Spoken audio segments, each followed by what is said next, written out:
Hello, नमस्कार। स्वागत है दी रेड हॉट पॉडकास्ट में। Zero Covid policy. जी हाँ, आप समझ गए होंगे कि हम किसके बारे में बात करने जा रहे हैं। चाइना की जीरो कोविड पॉलिसी बहुत सुर्खियों में है। करीब जनवरी 2020 से China zero Covid policy follow करता आ रहा है। लेकिन जहाँ एक और वर्ल्ड इकॉनमी ओपन हो रही है, लोगों की मूवमेंट बढ़ रही है, लॉकडाउन रिस्ट्रिक्शंस कम हो रहे हैं, वहीं दूसरी ओर चाइना में हम देखते हैं कि लॉकडाउन की सेवियरिटी बढ़ती जा रही है। जब चाइनीज़ पीपल वर्ल्ड कप देखते हैं कतर में, तो उनके आंखों में आंसू आ जाते हैं कि वर्ल्ड खुशियां मना रहा है, फुटबॉल खेल रहे हैं, वहाँ कोविड का कोई इशू नहीं है, हज़ारों लोग स्टेडियम में इकट्ठे होते हैं। बट हालात जब चाइना की तरफ वो देखते हैं तो वहाँ बहुत ही बुरे हालात हैं। हाल ही में एक चाइना के प्रोविंस में फायर इंसिडेंट होता है और लॉकडाउन की वजह से, क्योंकि पूरी जो सोसाइटी होती है वो सील की होती है और लोग जलकर मर जाते हैं, तो चीज़ें वहाँ पर हालात बिगड़ते जा रहे हैं, प्रोटेस्ट हो रहे हैं। तो इस चीज़ में देखेंगे कि शी जिनपिंग की एक इम्पॉर्टेंट पॉलिसी रही थी कि zero Covid policy. Third time president बनने से पहले उनका एक स्ट्रॉन्ग मोटिव था कि चाइना में जीरो कोविड केस होंगे।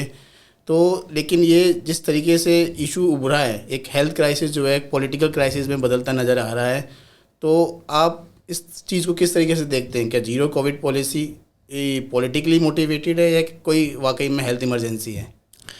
जब स्टार्टिंग में कोविड स्टार्ट हुआ था जनवरी 2020 में, एक तरह से चाइना में केस आने स्टार्ट हुए थे, लेकिन जो रिपोर्टिंग थी चाइना में, जो सिटीजन रिपोर्टर या जो डॉक्टर रिपोर्ट कर रहे थे, वो दिसंबर 2019 से ही उन्होंने रिपोर्ट करना स्टार्ट कर दिया था कि मिस्टीरियसली लोग बीमार पड़ रहे हैं और सार्स वाले सिम्टम हैं इनमें, कि एक तरह से एक ऐसा वायरस फैल रहा है जो ट्रांसमिसिबल लग रहा है। तो जो चाइनीज़ कम्युनिस्ट पार्टी के ये थे, हैंडलर थे वहाँ पे, उन्होंने इस खबर को पूरी तरह से दबा दिया और कहा कि ये रूमर फैला रहा है, और उसको डॉक्टर को कैद कर लिया था। ली वेनलियांग नाम था आई थिंक डॉक्टर का। सो जब ये वायरस एक तरीके से ज़्यादा फैलने लग गया वुहान में ये वायरस एक तरह से ओरिजिनेट हुआ, वहाँ पे लैब लीक से ओरिजिनेट हुआ वायरस, और पूरे वुहान में एक तरह से पेंडेमिक फैल गया। तो चाइना की जो गवर्नमेंट थी उसने क्या किया कि वुहान से जो और सिटीज़ थे चाइना के, वहाँ पे जाने के लिए एक तरह से सड़कें भी, फ्लाइट भी, ट्रेन्स भी सब बंद कर दी, लेकिन आप वुहान से पूरे वर्ल्ड में कहीं भी जा सकते थे। तो इनकी वुहान की इटली से ज़्यादा ये थी कि आने जाने की फ़्लाइट्स थी। सो सबसे पहले जो वायरस फैला वो इटली में फैला। उसके बाद वुहान काफ़ी हद तक इन्फेक्टेड हो गया था। तो शी जिनपिंग ने बहुत ही हार्ड लॉकडाउन लगवाया वहाँ पे, और एक तरह से पूरा एक कंप्लीट कंट्रोल सिचुएशन में ये किया कि हम सबको खाना भी देंगे, आपको घर से बाहर नहीं निकलना है। और शी जिनपिंग कहीं जाके छुप गए टॉप सीक्रेट प्लेस पे, और इन्होंने एक आई थिंक इनकी लेडी थी वहाँ पे उस टाइम पे, पोलिट ब्यूरो कमेटी की, तो उसके ऊपर डाल दिया कि you have to take care of it. जब पूरा वुहान में एक तरह से जीरो केस हो गए, उसके बाद पॉलिटिकल स्पिन में शी जिनपिंग ने अपना नाम ले लिया कि मैंने वायरस ख़त्म करवाया है, मेरी पॉलिसी थी, और एक प्रोपेगेंडा चलाया कि people have to respect the CCP ने तुम्हें जीरो कोविड दिया है with Xi Jinping at the core. हर जगह यही होता था, CCP with Xi Jinping at the core. तो शी जिनपिंग अपनी दूसरों के एफर्ट से कह लीजिए या फिर एक उसकी पॉलिटिकल माइलेज लेने में लग गए। इन्होंने जीरो कोविड पॉलिसी का पूरा पॉलिटिकल बेनिफिट ले लिया। इसके बाद क्या हुआ कि स्टार्टिंग में जो वायरस था उसकी ट्रांसमिसिबिलिटी कम थी, लेकिन इन्फेक्शियस आप ये कह लीजिए कि डेथ टोल ज़्यादा थी उसकी। उसके बाद वायरस इवॉल्व होता गया और नए वेरिएंट आते गए। जो नए वेरिएंट थे वो इस तरह से इवॉल्व होते हैं कि वो इन्फेक्ट ज़्यादा लोगों को करते हैं लेकिन मारते कम लोगों को हैं। That's how the virus travels, कि दैट्स हाउ द वायरस म्यूटेट्स, कि वही वायरस ज़्यादा कामयाब होगा या ज़्यादा इन्फेक्शियस होगा जो रिप्रोड्यूस एक तरीके से ज़्यादा बॉडीज़ में कर पाएगा और बिना अपने होस्ट को मारे हुए कि फैल ज़्यादा पाएगा। सो अब ये इनकी पॉलिसी जब तक चलती रही जब तक डेल्टा और इसकी वेव आई थी। इसके बाद आया है ओमिक्रॉन वेरिएंट। अब ये इन्फेक्शियस बहुत है लेकिन इसकी डेथ टोल कम है काफ़ी। सो इसको एक तरह से कैप्चर करना और इसको जीरो कोविड से ख़त्म करना काफ़ी मुश्किल हो गया। तो जो शी जिनपिंग की हाफ हार्टेड कह लीजिए या फिर एक जो फ्लॉड पॉलिसी थी वो ओमिक्रॉन वेरिएंट के आगे नहीं चली। अब इन्होंने शी जिनपिंग जब तक प्रेसिडेंट का इलेक्ट नहीं हुए थे तब तक इनका ये था कि इनको स्टेबिलिटी की रिक्वायरमेंट है कि CCP can never be wrong, और शी जिनपिंग ने कहा कि चाहे कुछ भी हो जाए zero Covid policy you have to implement. चाहे आप फार्मर्स को खेत में मत जाने दो, फूड और वेजिटेबल जो सप्लाई चेन चल रही है उसको टूटने दो, कंपनियों को बंद होने दो। सो उससे एक माहौल इतना ज़्यादा ख़राब बन गया चाइना में बिजनेस एनवायरनमेंट कि किसी भी टाइम कोई भी लॉकडाउन लगा रहा है। एक एनार्कियल ये बन गया था कि बिना किसी रीज़न के अगर किसी एक भी केस की आशंका भी होती थी ना तब भी लॉकडाउन लगा देते थे। वर्कर्स आना नहीं चाहते थे चाइना के अंदर, कि आपने खबर सुनी होगी कि workers were fleeing the country, क्योंकि कोविड जो लॉकडाउन थे इतने सेवियर थे कि वो नहीं सस्टेन कर सकते थे वहाँ।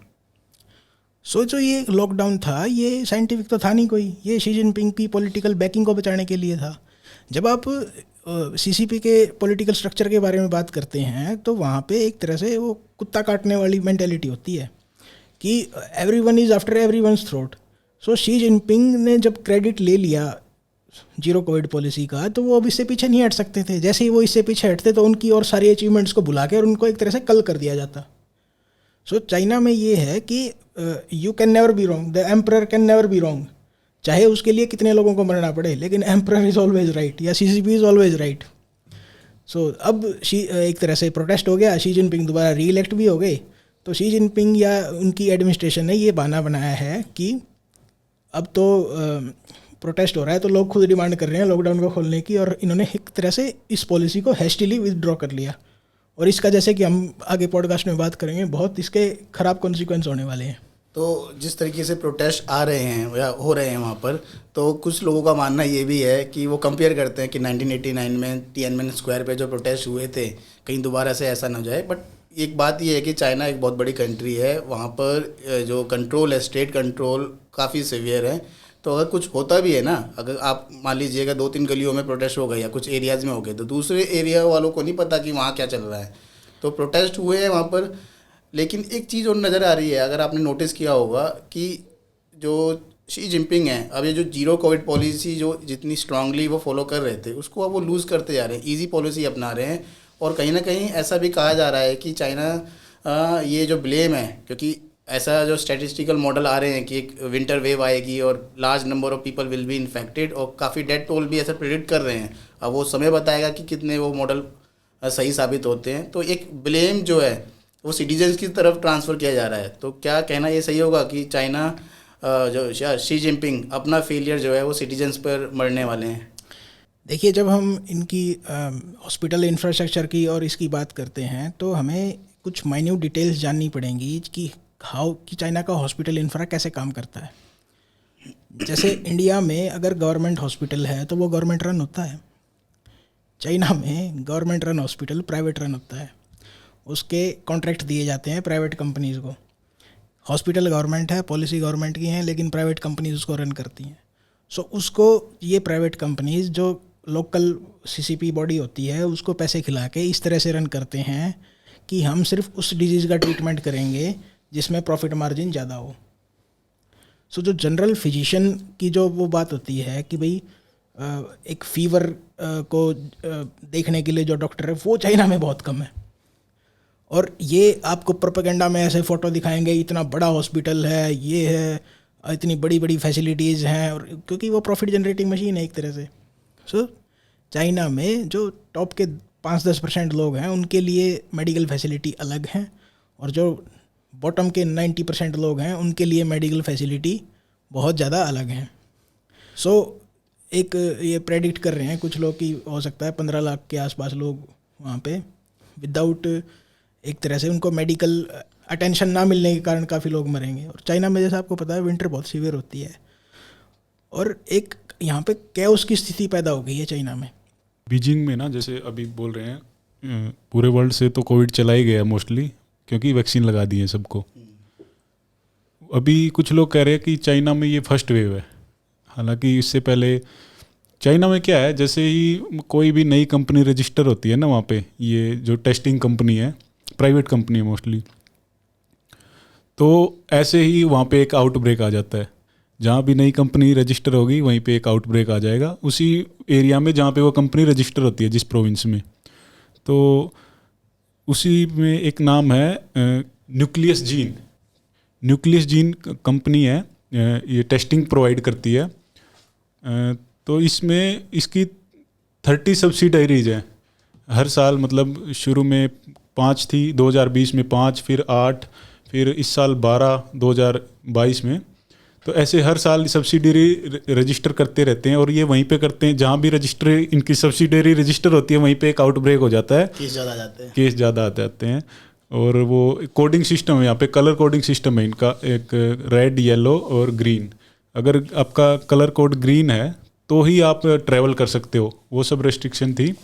तो आपने बता ही दिया कि ये पॉलिटिकल मूव था। और जैसे ही वो कांग्रेस हुई उनकी 20th कांग्रेस अक्टूबर में, जिनपिंग बन गए फिर से राष्ट्रपति, और बनते ही सब कुछ ठीक हो गया और हटा दिया। एक तरह से प्रोटेस्ट भी हो गए थे क्योंकि वहाँ पे हमारी तरह नहीं थे, जैसे आपने इंडिया में देखा होगा ना, लॉकडाउन जो थे लोग अपनी मर्जी से घरों में रह रहे थे और मतलब सरकार बोल रही थी तो लोग कॉशियस भी थे। वहाँ पे जबरदस्ती ये जो है ना वेल्ड किया जा रहा था लोगों को घर में, सीट्स लगा रखी थी। आप देखोगे वीडियो अवेलेबल हैं, रोड के दोनों साइड जैसे फ्लैट्स रहते हैं उनके चारों तरफ से वो शीट्स रहती है ना, एल्यूमिनियम शीट्स और आयरन की, वो शीट्स लगा के वेल्डिंग किया जाता था प्रॉपर।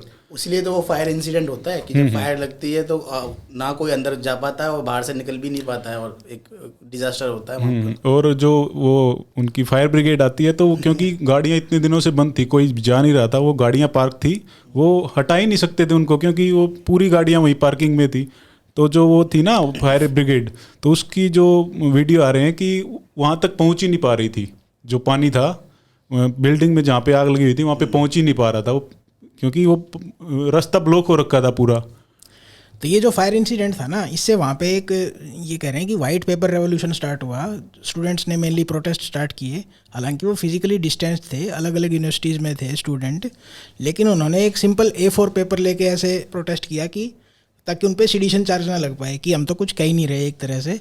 लेकिन सबको पता था कि सबके मन में क्या है कि शी जिनपिंग मस्ट गो, और वो नारे भी लगा रहे थे इस चीज़ के कि Xi Jinping has to go, Xi Jinping has to go, हाय हाय शी जिनपिंग आए की बात हो रही थी। जो ये न्यूक्लिक एसिड टेस्टिंग का चाइना में ये था कि इन्होंने ये बना दिया था कि हर 24 घंटे में सबको एक एक टेस्ट करना है। जो सोसाइटीज़ थी उनमें कोविड टेस्टिंग बूथ लगा दिए थे, रोडों पे कोविड टेस्टेड बूथ लगा दिए थे, और एक बाहर से आ गई थी कोविड टेस्टिंग बूथ की, जैसे पीसीओ के बूथ होते हैं ना हमारे यहाँ पे पहले, STD ISD PCO, जहाँ पे जैसे अपने यहाँ पे कोई भी फंक्शन होता है वो मूत्रालय वगैरह बना देते हैं ना ऐसे वहाँ पे बूथ रख दिए थे वो प्लास्टिक के बना के। इसका प्रोटेस्ट भी काफ़ी हुआ, जो न्यूक्लिक एसिड टेस्ट था, मतलब जो एक RT-PCR टाइप का टेस्ट जो होता है ये, तो उसका काफ़ी प्रोटेस्ट भी हुआ था। लोग कह रहे थे कि हमें फ्रीडम चाहिए, टेस्टिंग नहीं चाहिए।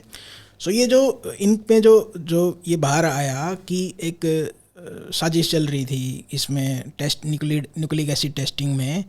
सो एक नाम बाहर आया, झांग शानशान।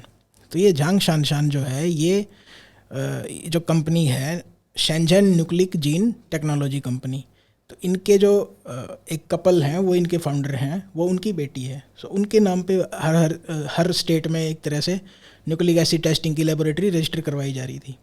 सो एक शंघाई में एक इंसिडेंट हुआ कि इन्होंने इस लेबोरेटरी ने 13 लोगों को पॉजिटिव बताया। जब उनको दोबारा टेस्ट किया गया ना उनके सैंपल्स को, 13 के 13 नेगेटिव आए। और ये क्या कर रहे थे कि बिना टेस्टिंग के भी रिजल्ट दे रहे थे।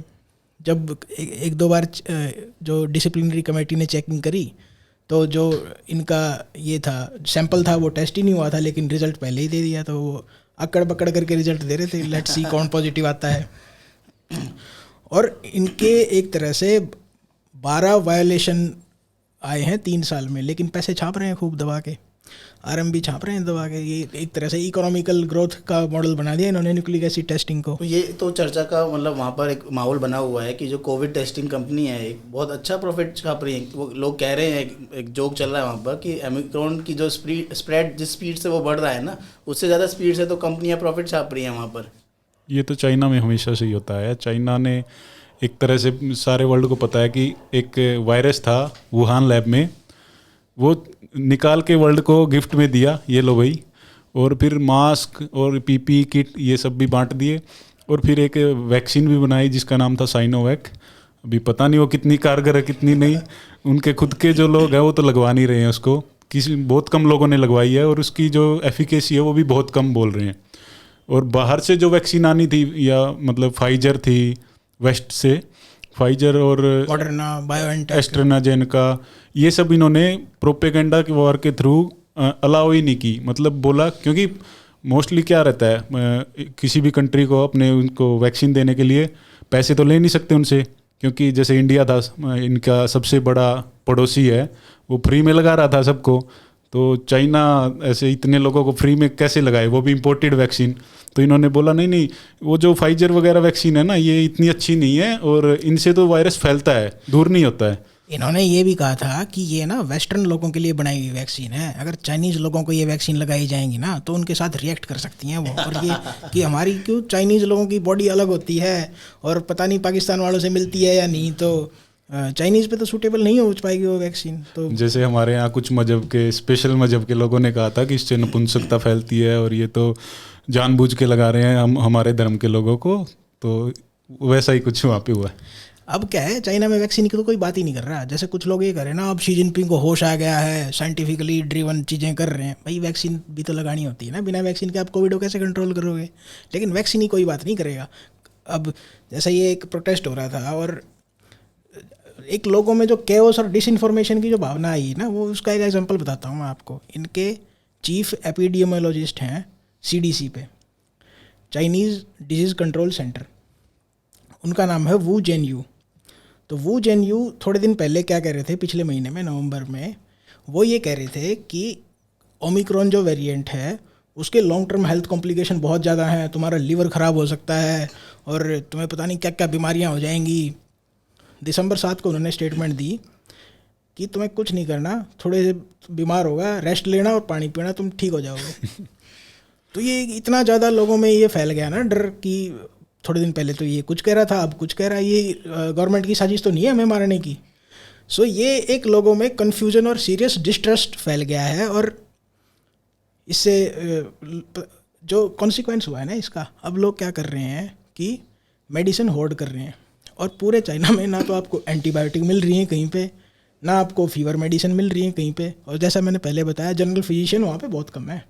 जैसे लोग कहते हैं ना, चाइना इतना बड़ा मेडिकल इंफ्रास्ट्रक्चर है, इतने हॉस्पिटल बना दिए उन्होंने, तो रिटायर्ड डॉक्टर्स को बुला रहे हैं वापस, मेडिकल इंटर्न्स को बुला रहे हैं कि तुम्हें चेकिंग करनी पड़ेगी। वो चेकिंग थोड़ी करनी है, वो तो लोगों को सांत्वना देने के लिए है कि नहीं नहीं तू नहीं मरेगा भाई। तो एक डिस्ट्रस्ट जो है ना चाइना में वो बहुत ज़्यादा है। वो अपनी गवर्नमेंट की मानते ही नहीं, क्योंकि गवर्नमेंट फ्लिप फ्लॉप करती है हमेशा। ट्रस्ट वर्दी इन्फॉर्मेशन नहीं है तो लोग मेडिसिन पाइल कर रहे हैं घर पे। और ऐसे एक रेजिडेंट थे चाइना के, उनसे रिपोर्टर पूछ रहा था कि भाई आपने इतनी मेडिसिन तो ले ली, आपको ये पता है कि किस टाइम लेना है इनको, किस क्वांटिटी में लेना है? उसने कहा कि ना लेने से लेना तो ठीक ही है। तो ठीक है, वो बेचारे डरे हुए हैं, वो क्या करेंगे। और उनको डराया गया है प्रॉपरली। मतलब जैसे ही अभी तो रेस्ट्रिक्शन थोड़ी कम कर दी है। पहले क्या था कि जैसे ही वो ये OTC ड्रग बोलते हैं इनको, जो फीवर के लिए, हाँ ओवर द काउंटर, और एक टेलिनोल रहते हैं कोल्ड वगैरह के लिए, जैसे ही वो लेने जाते थे ना, उनका मतलब प्रॉपर बिल वगैरह जनरेट करते थे तो उनका कोड येलो या रेड कर दिया जाता था। तो बेचारे क्या करें। ऑनलाइन भी जैसे ये मेडिसिन अवेलेबल हुई ना, तो बोल रहे हैं कि एक डेढ़ घंटे में सारी मतलब खरीद ली लोगों ने, जमा कर ली। डरे इतने हुए थे बुरी तरह से। तो इन्फॉर्मेशन का, एक ट्रस्टेड इन्फॉर्मेशन का ऐसा अभाव हो गया है वहाँ पे कि लोग ना बिना प्रिस्क्रिप्शन के मेडिसिन ले रहे हैं कि कुछ तो फ़ायदा ही होगा इससे। और इससे क्या है, काफ़ी लोग ICU में ही भर्ती हो रहे हैं लीवर प्रॉब्लम से। और इससे 4 लोग ICU में गए बताए एक दिन में। और एक वहाँ पे एक जोक चल रहा है कि पहले तो हम वेजिटेबल और ग्रोसरी ये होर्ड कर रहे थे और लॉकडाउन की वेट कर रहे थे, अब हम मेडिसिन की होर्ड कर रहे हैं और कोविड की वेट कर रहे हैं कि बीमार होने की वेट कर रहे हैं। ये चाइना में जोक चल रहा है करंटली। तो मैं अपने व्यूअर्स के लिए बता दूं कि ये जो हम बात कर रहे हैं ना, कि ये जो इश्यूज़ हैं, ये कई बार क्योंकि चाइना में मीडिया, स्टेट कंट्रोल मीडिया पे इतना है कि जो वो चाहते हैं वो इमेज प्रोजेक्ट करते हैं। तो ये जो खबरें हैं कि वहाँ के लोग जब वो VPN यूज़ करते हैं या जो शेयर करते हैं अपने दोस्तों के साथ, तो वहाँ से ये चीज़ें आती हैं। तो अगर हम बात करें चाइना की, तो बीजिंग में अभी जो माहौल है वो है पैनिक, केओस, कन्फ्यूज़न।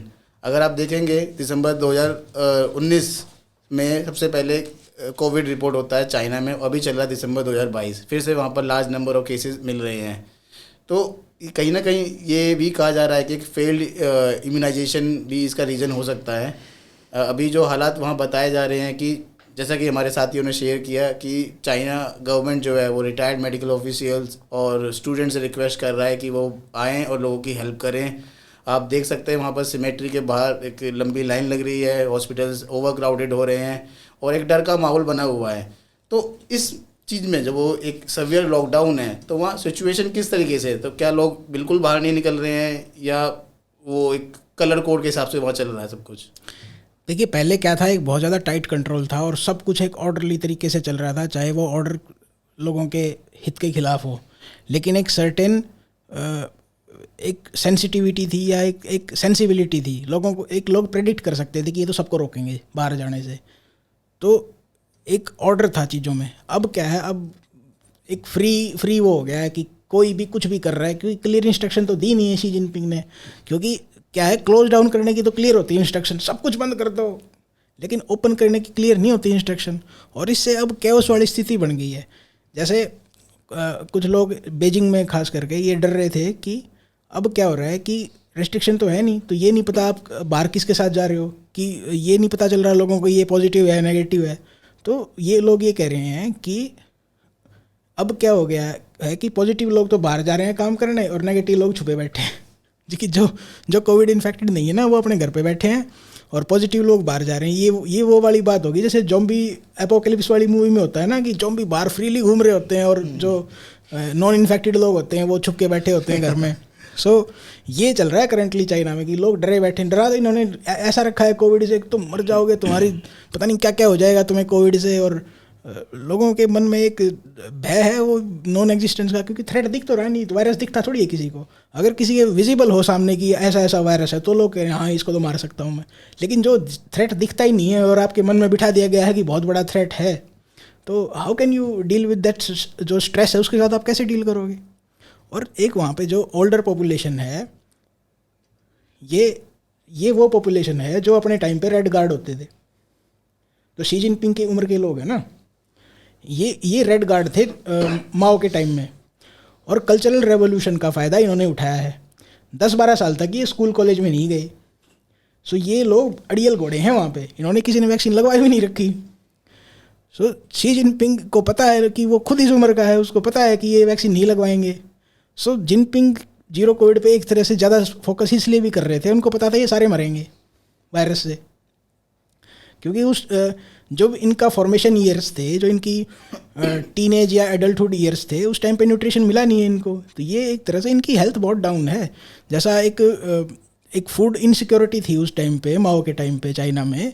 सो ये लोग एक तरह से इनकी इम्यून जो सिस्टम है वो वीक है। और जब इतने ज़्यादा लोग मरेंगे वहाँ पे तो एक सोशल एनार्की बन सकती है। और जैसा कि वेरीफाइड अनवेरीफाइड रिपोर्ट्स आ रही हैं कि फ्यूनरल होम्स में आग लगी पड़ी है। एक वीडियो भी आ रही थी कि जो जिस कार में ये रख के ले जाते हैं ना डेड बॉडी को, उनकी लाइन लगी पड़ी है किलोमीटर तक, वीडियो भी आ रही है उनकी। और अगर किसी को फ्यूनरल बुक करना हो तो उनको एक हफ्ते की वेटिंग मिल रही है। तो लोग ये कह रहे हैं डेड बॉडीज़ को हम कहाँ रखें। सो एक कैओस और एनार्की वाला सिचुएशन फैला हुआ है चाइना में करंटली। और इसी बीच में कुछ ऐसी न्यूज भी आ रही है चाइना में, लोग जैसे मज़े लेते हैं ना, अपने इंडिया में भी था कि ये खा लो उससे ठीक हो जाएगा कोविड, नाक में ये डाल लो, देसी नुस्खे वाले बैच जो होते हैं। तो वहाँ भी एक आ रही है कि जो आड़ू होता है ना हमारे यहाँ पे, आड़ू एक कैंड पीच करके, मतलब जैसे मुरब्बा होता है ना, आड़ू का मुरब्बा, ऐसी चीज़ कोई आती है वहाँ पे, बोल रहे हैं इसको खा लो सब ठीक हो जाएगा, कोविड भाग जाएगा। स्टार्टिंग में जब कोविड स्टार्ट हुआ था ना, तब तो ये कह रहे थे कि बियर बाइल पियो। बियर बाइल मतलब भालू के लीवर का पस कह लीजिए, या उसका एक तरह से सिक्रेटिव जो जूस कह लीजिए। तो इतने भालू मारे इन्होंने, सारे भालू खत्म कर दिए वहाँ पे। नहीं, इस चीज़ में ये जो चाइना है ना, अगर वो एक चीज़ पकड़ लेते हैं कि बियर बाइल पी लो तो बियर मार दिए। तो एक टाइम था, एक किस्सा छोटा सा है कि माओ के टाइम में कि फार्मर्स कहते थे कि यार हमें ये जो स्पैरो है बहुत परेशान करती है। तो माओ ने कहा कि सारे स्पैरो, सोल्जर्स को कहा कि सारे स्पैरो मार दो। तो ये इस तरह की देखते नहीं कि उसके बाद क्या होने वाला है। चाइना में आज भी बर्ड्स नहीं है। वो स्पैरो इन्होंने ऐसी मारी थी कि एग्रीकल्चर में जो हर बार इनको इतने पेस्टिसाइड मारने पड़ते हैं, वो स्पैरो खाती कीड़े मकोड़े खाती थी वो, अब वो फ्री हैंड घूम रहे हैं एक तरह से, हर बार पेस्टिसाइड मारने पड़ते हैं। चाइना पूरा जो फार्म लैंड है ना वहाँ पे पूरा टॉक्सिक से भरा हुआ है, और इसीलिए चाइनीज़ की इम्यूनिटी कम है कि वहाँ पे ऐसे ऐसे गांव हैं जिनको कैंसर विलेज के नाम से जाना जाता है। वहाँ पे हर आदमी को कैंसर है, जो ग्राउंड वाटर है और जो फार्म लैंड है उनके ऐसे पोल्यूटेड हैं, और सॉयल से ऊपर इतना एक तरह से रेत आ रखा है ऊपर वाइट कलर का, कहीं सॉयल ब्लड कलर की हो रखी है, कभी उनकी नदियों में रेड कलर का ये बहता है। तो चाइना में एनवायरमेंटल लॉज का कोई वो नहीं है। जैसे जो कम्युनिस्ट की थ्योरी होती है ना, वो ये होती है कि एनवायरनमेंट हैज़ टू बेंड, कि nature has to bend to the man's way. ये कम्युनिज्म का फाउंडिंग फिलोसॉफी है कि इसलिए इन्होंने इतने ज़्यादा डैम बना रखे थे, और डैम आजकल चाइना के लिए एक तरह से गले का एल्बेट्रॉस बन गए हैं कि वो फ़ायदा नहीं कर रहे, नुकसान ज़्यादा कर रहे हैं इनका। जैसे आप देख रहे होंगे पिछले 3-4 साल से कि हर सीज़न में चाइना में फ्लड आ रही है, सर्दियों में भी फ्लड आ जाती है, ऐसा काम हो रखा है। तो जैसे कम्युनिस्ट स्टेट में होता है कि एक स्ट्रॉन्ग लीडर प्रोजेक्ट करना पड़ता है, तो शी जिनपिंग की ये चाह थी कि भाई एक जीरो कोविड पॉलिसी के बहाने मैं अपने आप को पावर प्रोजेक्ट करता हूँ और मैं माओ से भी अपने आप को बड़ा होकर दिखाऊंगा। तो इस चलते अपने जो एम्बिशन को पूरा करने के लिए उन्होंने जो 3rd डिग्री ट्रीटमेंट दिया है इकॉनमी को ना, तो उससे वहाँ की जो एक डोमेस्टिक डिमांड है वो तो पूरी गिरी हुई है, और क्योंकि अभी वर्ल्ड इकोनॉमी कोविड से जस्ट उभरी है तो वर्ल्ड मार्केट में भी डिमांड कम है, तो इनके जो एक्सपोर्ट हैं वो भी कम हो रहे हैं। तो क्या लगता है कि ये जीरो कोविड पॉलिसी को हटाकर इकोनॉमी को बचा पाएंगे अपनी? इकोनॉमी तो परमानेंटली डाउन जा चुकी है। आप जैक मा से पूछिए जैक मा कहाँ पे है। जैक मा करंटली जापान में पाए गए हैं, टोक्यो में। जापान इनका दुश्मन देश है, और इनका सबसे टॉप बिजनेसमैन जो सीसीपी का एक तरह से मास्कट होता था कि भाई ये सीसीपी को रिप्रेजेंट करता है, वो आदमी अब टोक्यो में है। इतनी ख़राब हालात हैं कि बिजनेस जो सेंटीमेंट है वो चाइना में बहुत ख़राब हो चुका है। एक अभी पीछे क्या हुआ कि एप्पल के रिप्रेजेंटेटिव को सेनेट में बुलाया गया था, यूएस सेनेट में। उनको डायरेक्ट वार्निंग दी गई है कि अपना प्रोडक्शन शिफ्ट करो वहाँ से, चाइना से। कब शिफ्ट कर रहे हो, किस चीज़ की वेट कर रहे हो तुम शिफ्ट करने की? वर्ल्ड वॉर की वेट कर रहे हो क्या? सो उस लताड़ के जस्ट बाद एप्पल ने अनाउंस किया कि हम $500 मिलियन इन्वेस्ट कर रहे हैं इंडिया में। फिर फॉक्सकॉन अनाउंस करती है कि हम 60,000 वर्कर्स को हाउस करने के लिए हॉस्टल बनाना हमने स्टार्ट कर दिया है बेंगलोर में। सो अब ऐसा लग रहा है कि ये जो कंपनियों का प्लान है चाइना से, ये स्पीड पकड़ रहा है, और जो यूएस और चाइना के बीच का कॉन्फ्लिक्ट है वो अब स्पीड पकड़ेगा एक तरीके से। कि उसकी एक तरीके से तैयारी हो रही थी कि सब अपनी अपनी पोजीशन ले रहे थे कि जो यूएस की मेन कंपनीज़ हैं जिन पे यूएस स्ट्रेटेजिकली डिपेंड करता है, तो यूएस वांटेड उनको अपने पाले में लेना चाहता है एक तरह से कि भाई वो चाइना पे डिपेंडेंट ना रहे, या चाइना को एक तरह से सप्लाई चेन से खुद हटाना चाहता है यूएस। तो इसी बीच में आपने नोटिस भी किया होगा कि काफ़ी जो वर्ल्ड लीडिंग कंपनीज़ हैं वो अपनी शॉप्स वहाँ पर बंद कर रही हैं। एप्पल हो गया, सैमसंग हो गया एंड एट्सेट्रा। तो इस चीज़ में जब हमने शुरुआत में बात की कि चाइना में प्रोटेस्ट हो रहे हैं, तो सिटीजन का प्रोटेस्ट तो समझ में आता है।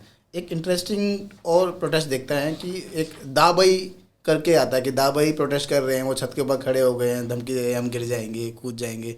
तो ये दाबाई प्रोटेस्ट क्या है, इसके बारे में आप बता पाएंगे कुछ? जो डाबाई हो हैं चाइना में, इसका एक मतलब है। डाबाई उनको क्यों बोलते हैं? चाइनीज़ लैंग्वेज में डाबाई का मतलब है द बिग वाइट।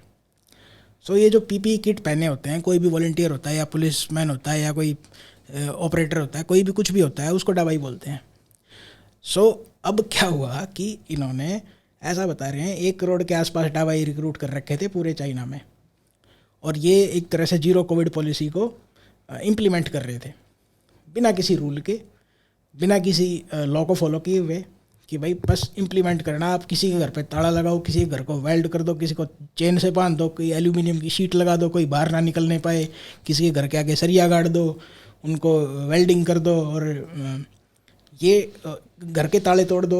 अगर डिसइंफेक्ट करना है तो फ्रिज के अंदर भी डिसइंफेक्ट कर दो, बेड के अंदर भी डिसइंफेक्ट कर दो, मैट्रेस को भी डिसइंफेक्ट कर दो, कपड़े बाहर निकाल के फेंक दो। तो ये अपनी मनमानी कर रहे थे एक तरीके से। और कोई ना माने तो अरेस्ट भी कर लो। एक लड़की की वीडियो वायरल हुई थी, 2 लड़कियों की एक्चुअली, वो मास्क नहीं पहना था उन्होंने, तो उनको अरेस्ट कर लिया था पीछे। मतलब उनको घुटनों पे फर्श पे बैठा के रखा था, मतलब हथकड़ियाँ पहना के पीछे हाथ करके ऐसे।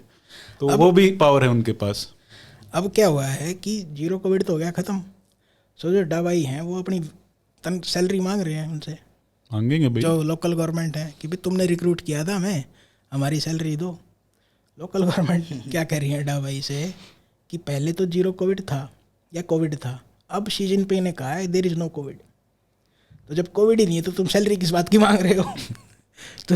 तो तुम्हारे सैलरी मांगने का मतलब है शी जिनपिंग गलत है, इसका मतलब। अब ये ऐसी बात होती है कम्युनिस्ट कंट्रीज़ में कि इसका कोई वो नहीं होता, नहीं शी जिनपिंग तो गलत नहीं हो सकता, हमें ही झुकना पड़ेगा। सो ये जो दवाई है ना, इन्होंने एनार्की और without rule of law govern करने को एक तरह से चख लिया है। सो अगर चाइना में सेंट्रल गवर्नमेंट की अथॉरिटी अगर कम होती है तो ये पोटेंशियल रिक्रूट्स हैं मिलिशिया के लिए या वार लॉर्ड्स के लिए। जैसा आप जानते होंगे कि चाइना में वार लॉर्ड्स का एरा काफ़ी टाइम तक रहा है और China war Lord govern country रहा है काफ़ी टाइम तक। सो जो सेंट्रल अथॉरिटी है, इनमें स्टेबिलिटी जब आती है, पीस जब आती है चाइना में, जब कोई सेंट्रल अथॉरिटी गवर्न कर रही होती है, चाहे वो कितनी भी ख़राब हो। लेकिन चाइना एक टूटा हुआ प्रोविंस कह लीजिए या एक तरह से कॉन्स्टेंटली वारिंग पार्टीज़ वाला स्टेट रहा है हमेशा।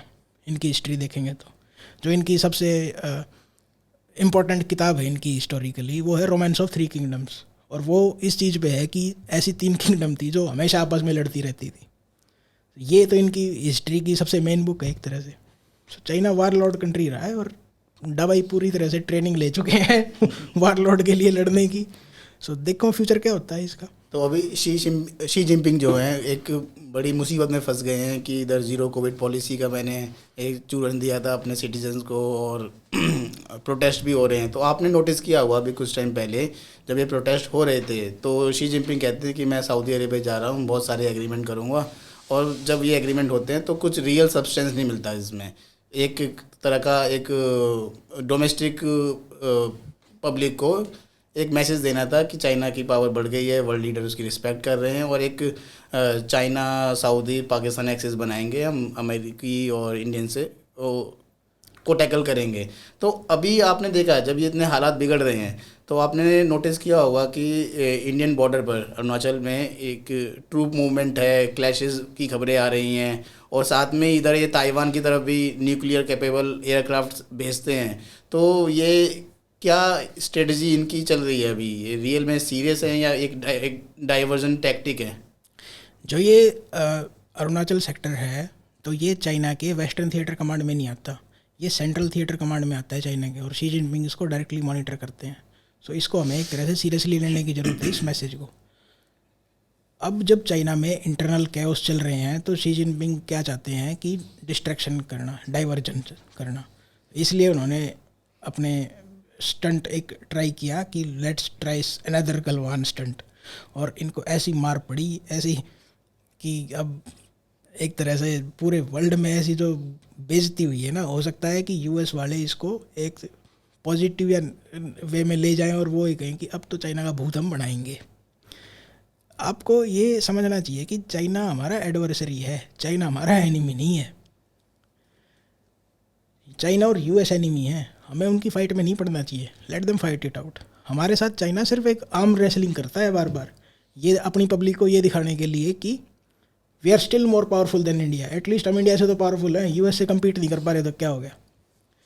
सो इकोनॉमी इनकी डाउन जा ही रही है। एक इकोनॉमी का, और मैं आपको इंसिडेंट बताता हूँ चाइना का, कि एक ऐसे हेस्टिली इस कोविड पॉलिसी को एक विड्रॉ किया है चाइना ने कि एक वहाँ पे आपको ध्यान हो वुहान में इन्होंने आई थिंक 12 या 13 दिन के अंदर एक हॉस्पिटल बना दिया था, मेक शिफ्ट हॉस्पिटल टाइप में, स्टेडियम के अंदर बनाया था, ऐसा कुछ था। तो पूरा वर्ल्ड प्रशंसा कर रहा था कि सिर्फ चाइना में ये हो सकता है, दिन रात जैसी भी काम कर रही हैं, ये है वो है, चाइना यू शुड गो, तो वायरस को हरा दो तुम, और ये है चाइना विन करेगा, वायरस के ऊपर जीतेगा चाइना। तो ये जो हॉस्पिटल है ना, इनको चाइना में फांगकांग हॉस्पिटल बोलते हैं, FANGCANG। अब क्या चल रहा है कि कुछ स्टेट्स में तो ये हॉस्पिटल्स को नया बनाया जा रहा है, कुछ स्टेट्स में इनको डेमोलिश किया जा रहा है। जैसे मैं एग्जांपल बताता हूँ आपको, ग्वांगझू और चंगडू में इनको डेमोलिश किया जा रहा है हॉस्पिटल्स को, जो पहले बनाए हुए थे, क्योंकि अब जीरो कोविड तो है नहीं, क्वारंटीन किसको करेंगे, गधों को क्वारंटीन करेंगे वहाँ पे जो पाकिस्तान से इंपोर्ट किए थे इन्होंने। शैंडोंग में $3.3 बिलियन इन्वेस्ट करके कह रहे हैं हम 100 हॉस्पिटल बनाएंगे। अब ये जो हॉस्पिटल बनाने का कीड़ा है ना, क्वारंटीन करने का कीड़ा, ये इनको कैसे स्टार्ट हुआ कि जो सेंट्रल गवर्नमेंट है सीसीपी की, उसने सब्सिडी दी स्टेट गवर्नमेंट्स को कि हम तुम्हें 1 बिलियन RMB देंगे अगर तुम एक हॉस्पिटल बनाओगे तो। शर्त ये है कि उस हॉस्पिटल में पॉजिटिव पेशेंट भी होने चाहिए। तो इन्होंने कहा यार इतने पॉजिटिव तो आ नहीं रही है, तो दिक्कत हो जाएगी हमारे साथ। सो कुछ स्टेट्स में ये दवाई घूमते कि हमें हर हाउस होल्ड से एक आदमी चाहिए, चाहे वो पॉजिटिव हो चाहे नेगेटिव हो, कि भाई सब्सिडी लेनी है, हमारी सैलरी कैसे आएगी अदरवाइज। तो और इनके साथ फिर ये कंपनीज भी इन्वॉल्व हो गई, जो न्यूक्लिक एसिड टेस्टिंग कंपनी थी, कि भाई कोई तो पॉजिटिव निकालना पड़ेगा। अब लोगों को इसका पता कैसे लगा कि उनका जो वो है कोड है वो ग्रीन है, लेकिन न्यूक्लिक एसिड टेस्टिंग में पॉजिटिव आ रही हैं। सो जब ये मास स्केल पे चलने लग गया ना, एक तरह से इन्होंने इसको एक इकोनॉमिक ग्रोथ का मॉडल बना लिया कि क्वारंटीन करो, पैसे कमाओ, सब खुश रहेंगे, GDP बढ़ रही है, और एक नेगेटिव लोगों को क्वारंटीन कर रहे हैं, वहाँ जाके वैसे ही पॉजिटिव हो जाएंगे, वो तो दिक्कत क्या है। तो जो लोग की कुछ लोग इनको दवाई को ये बोलते थे कि मैं तो नेगेटिव हूँ, मेरा ग्रीन है, कह रहे कोई दिक्कत नहीं है, वहाँ तक चल, वहाँ तक रेड हो जाएगा, टेंशन मत ले, या मुझे एक बार अपने पास आने दे, देख मैं रेड करके दिखाता हूँ तेरा। चाइना में एक और क्या बात है, जैसे वहाँ पे ना अभी जो एसिम्प्टोमेटिक केस बोलने लगे हैं, ये एसिम्प्टोमेटिक केस हैं, उनको कोविड में काउंट ही नहीं करते हैं। कि भाई जैसे नंबर ऑफ अपने यहाँ पे था, एक लाइव काउंटर चलता था कितने केसेस हैं, वहाँ पे ऐड ही नहीं करते हैं, एसिम्प्टोमेटिक है, चल आपको कोविड नहीं है, जाओ घर जाओ। और आपको कोई और बीमारी है, उसका इलाज चल रहा है और आपको कोविड के सिम्टम है, उसको भी काउंट नहीं करेंगे। यानी कि एक्सक्लूसिवली आपको कोविड का ही है तभी वो आपको मतलब काउंट करेंगे। मतलब 2021 में या 22 में जब टोटली US में भी जो डेथ थी कोविड से वो 1.1 मिलियन के राउंड थी, लेकिन चाइना कितना बड़ा है आप एक्सपेक्ट कर सकते हो उससे। उनकी जो रिपोर्टेड नंबर ऑफ केसेस या डेथ हैं वो 5235 है कुल, वो उससे आगे बढ़ेंगे भी। और वहाँ पे मतलब ICU बेड की इतना एवरेज ऑन एन एवरेज पकड़ें कि 1 लाख लोगों पे 3.1 ICU बेड ऐसा कुछ है। तो अगर ये आउटब्रेक और फैलता है तो हालात और बुरे होने वाले हैं, क्योंकि हांगकांग में जैसे फैब में हांगकांग में हुआ था ये आउटब्रेक। तो हांगकांग जो है एक अच्छा मतलब जैसे अपना साउथ दिल्ली बोलते हैं, अच्छा रिच इन्फ्लुएंशियल एरिया, वहाँ पे अमीर लोग रहते हैं, वहाँ पे हॉस्पिटल फैसिलिटीज़ भी अच्छी है। वहाँ पे भी लोग हॉस्पिटल के बाहर बेड पे गाड़ियों में IV लगा के तब जाके सर्वाइव किया है उन्होंने। तो बीजिंग में अगर ऐसे हालात हुए तो और बुरा मतलब होने वाला है। तो ये इकोनॉमिक ग्रोथ मॉडल है ना चाइना का, ये है घटिया बिल्डिंग बनाओ, इकोनॉमिक ग्रोथ बढ़ रही है, GDP बढ़ रही है, कंस्ट्रक्शन हो रहा है, फिर उसको तोड़ दो, तोड़ने में पैसे लगेंगे, फिर इकोनॉमिक ग्रोथ होगी, फिर एक बार फिर बिल्डिंग बनाओ, रिंस एंड रिपीट करो, जो क्वेश्चन पूछे उसको जेल में डाल दो। कहीं ना कहीं कम्युनिस्ट स्टेट की एक पॉलिसी भी होती है ना, बनाओ तोड़ो फिर बनाओ, ताकि लोग थोड़े बिजी रहें। लोगों को बिजी रखना जरूरी है। आप ये देखेंगे तो आपको पार्टियों को क्वेश्चन नहीं करना, पार्टी इज़ ऑलवेज राइट। सो जो पार्टी का फंडा होता है ना इनका, अब एक जोक चल रहा था चाइना में कि वहाँ पे 3 टाइप के लोग जेल में जा रहे हैं। एक वो जो न्यूक्लिक एसिड टेस्टिंग के अगेंस्ट में है कि न्यूक्लिक एसिड टेस्टिंग ख़राब है, एक वो जो इसके फेवर में है, एक वो जो न्यूक्लिक एसिड टेस्टिंग कर रहे हैं। तो इनको फंडा समझ में आता है कि इशू बेस्ड ये नहीं है, आपको पार्टी की बेइज्जती नहीं करने की। जब भी पार्टी अपना स्टांस चेंज करती है ना, आपको पॉइंट आउट नहीं करना कि पार्टी गलत है, पार्टी इज़ ऑलवेज राइट। तो आपने ये जो चीज़ें शेयर की, तो कहा जाता है कि चाइना एक सिविलाइजेशनल कंट्री है, ये एक स्ट्रेटेजिकली सोचते हैं आने वाले 50 साल 100 साल तक की ये आगे का विज़न रखते हैं। जैसे 1949 में माओ एक विज़न लेकर आते हैं 100 ईयर मैराथन, और 2049 तक हम एक वर्ल्ड पावर बनेंगे। तो क्या लगता है आपको कि ये चाइना ये 100 ईयर मैराथन पूरा कर पाएगा या उससे पहले ही घुटने टेक देगा?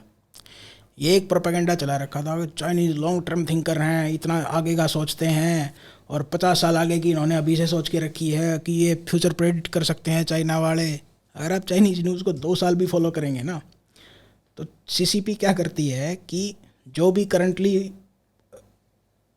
हो रहा है उसके रिलेशन में पास्ट की न्यूज़ को चेंज कर देती है कि ये जो करंटली हो रहा है ना, ये तो हमने पहले ही प्रेडिक्ट किया था, ये देख लो पुरानी फाइल में ही हमने तो पहले ही लिख रखा था, अभी हमें तो पहले ही पता था इस चीज़ का।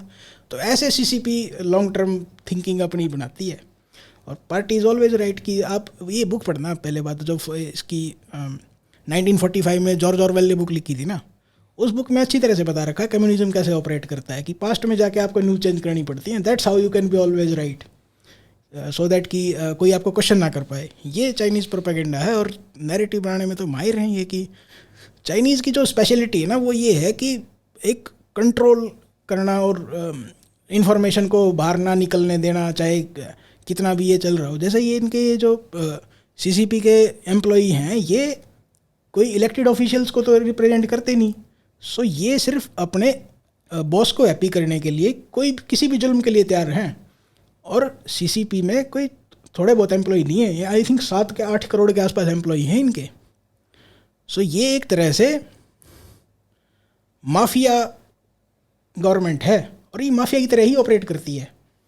सो इनमें कोई, इनको चाइना की इससे हिस्ट्री से या इससे कोई मतलब नहीं है। जो माओ ने जो कल्चरल रेवोल्यूशन किया था, उसने चाइना की पूरी हिस्ट्री उड़ा दी, सब सारे इनके पेंटिंग जला दी, बुक्स जला दी, और जो भी उस टाइम पे प्रोफेसर थे या जिनको चाइनीज़ मेडिसिन के बारे में पता था, उन सबको कंसंट्रेशन कैंप में भेज दिया काम करने के लिए कि वहाँ मर जाएंगे सड़ के।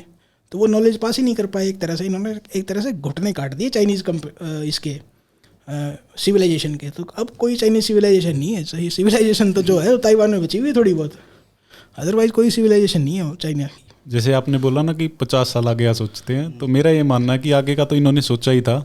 जब वो वायरस बना रहे थे तो अपने लिए तो नहीं बनाया था एटलीस्ट तो वो तो गलती से बेचारा निकल गया और फैला दिया इन्होंने।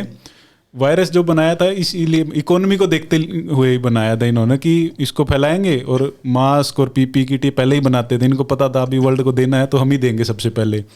तो उसमें मतलब इन्होंने प्रिडिक्ट कर रखा था कि ऐसे ऐसे करना है, लेकिन इनको पता नहीं था कि वो लौट के बुद्धू घर को आना होता है ना तो वायरस अभी आ गया, इनके घर में ही आ गया है। तो अभी उससे मतलब वही है कि सांप गले लिपट गया है, अब इससे कैसे डील करना है ये देखो चाइना क्या करता है।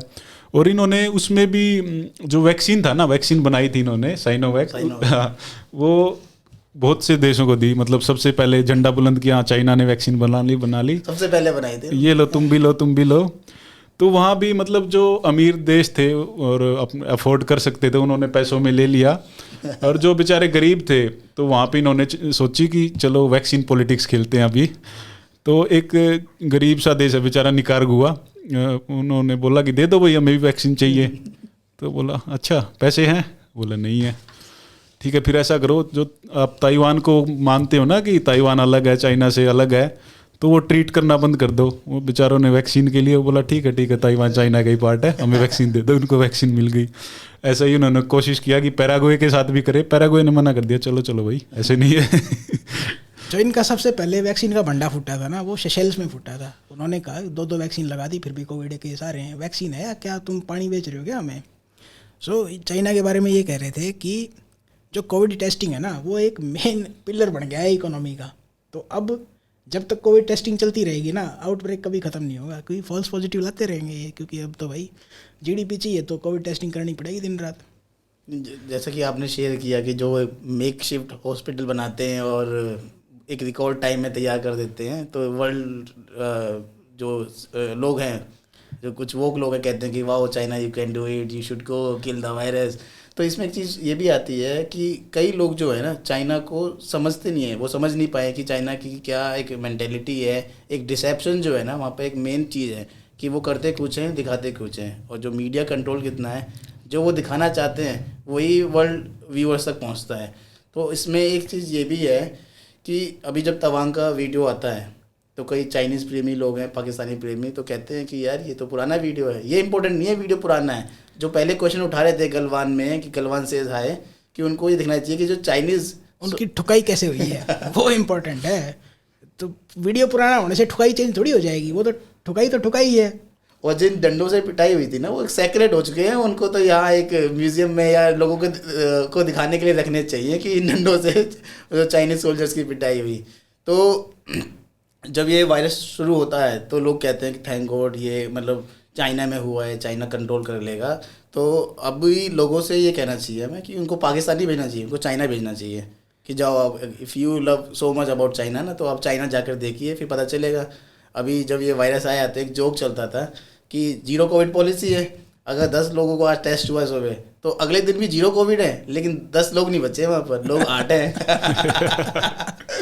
तो लेकिन कोविड 0 है। कोविड 0 है। तो अभी अब लोगों को अब हमें ये कहना बंद कर देना चाहिए कि आप पाकिस्तान चलो, गो टू पाकिस्तान। अब कहना चाहिए कि गो टू चाइना। चाइना को ये कह रहे हैं कि एक एनलार्ज नॉर्थ कोरिया बढ़ चुका है। नॉर्थ कोरिया में क्या हुआ था, जब एक पहले तो उन्होंने बॉर्डर सील कर दिया अपने कि हम कोविड में विश्वास ही नहीं करते, हमने बॉर्डर से कोविड को आने ही नहीं देंगे। वैसे ही वहाँ कोई नहीं आता। तो कोविड क्या करने जाएगा वहाँ। लेकिन कोविड गया, कोविड का मन नहीं लगा कि भाई मुझे तो जाना पड़ेगा। तो उसने क्या कहा किम जोंग उन ने कि कोविड 0 मतलब कोविड से कोई डेथ नहीं होनी चाहिए। तो उन लोगों ने लिटरली ले लिया उसको।